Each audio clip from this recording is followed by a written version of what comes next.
waa jërë ngeen jëf mbokki téléspectateurs yi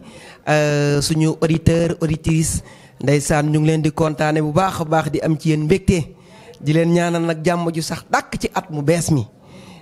célibataire yëpp tubaarkàlla marié ñi amoon ba pare ñu tollanti bu ko defee gaa yëpp am jàmm suñu borom ubbil nu baabul xayri buntub xaalis Sénégal jëm ca kanam naat kon gaa yi maa ngi leen di ñaanal atum jàmm yéen ñëpp ngeen am tawféex di leen nuyu bu baax a baax ci sunu rajo bi nga xamante ni tubaarkàlla moom lañ am muy Mbour FM TV ñu fas yéene ànd ak yéen ci at mu bees mi indil leen yu bees tàq nag waaw tubaarkàlla man moom danaa ñëw ak yéen ci yu bees tàq ñu kennel sëñ Touba jaa ngeen jëf.